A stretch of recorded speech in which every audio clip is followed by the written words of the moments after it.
जन्म लेता है तो माँ के गर्भ में जल पृथ्वी अग्नि वायु आकाश जब समाप्त होता है तो जल पृथ्वी अग्नि वायु आकाश इसके तत्व अपने अपने में विलीन हो जाते हैं, अपने अपने भंडार में पहुंच जाते हैं।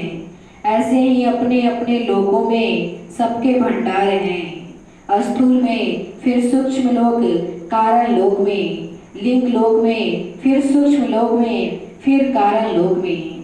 जब तक ये अपने भंडार में नहीं पहुंचेंगे तब तक आत्मा आजाद नहीं होगी।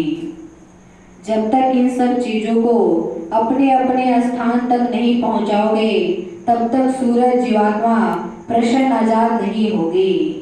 और कलयुग में सुगम और सरल सूरज शब्द मार्ग है।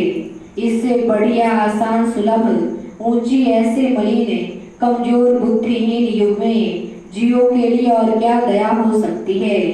लेटकर बैठकर सुबह शाम स्नान करो ना करो, सूरज को नाम से जोड़ दो। अंदर में और वह शक्ति प्रदान, ज्ञान प्रदान, आनंद मिल जाए।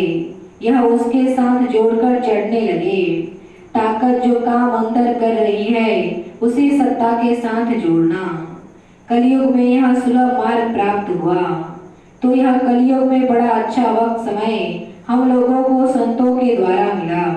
ये उन्हीं की कृपा हुई कि ऐसे युग में अगर सुलभ मार्ग नहीं होगा तो कोई भी साधना नहीं कर सकते हैं।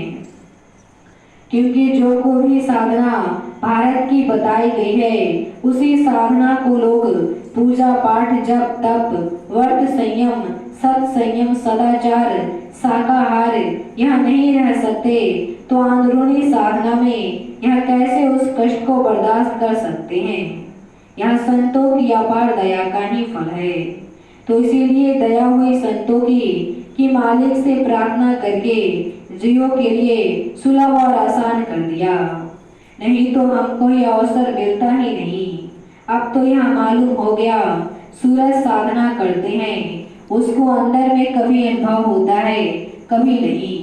तो जो कभी कभी नहीं होता और जो कभी होता है, घरेलू परिस्थितियों के पचड़े में उपयुक्त जब वातावरण नहीं रहता तो मन सामने से जो हम साधन करते थे कुछ देखते थे उनमें कुछ मलिनता आ जाती है। हम लोग यह समझते हैं कि दया खींच गई, दया हट गई। दया नहीं हटती है, दया नहीं खींचती है। दया काम कर रही है, दया नहीं खींचती है। लेकिन तुम दया को ले नहीं रहे हो। घाट पर रोज बैठते रहो तो दया आपको मिलती रहे।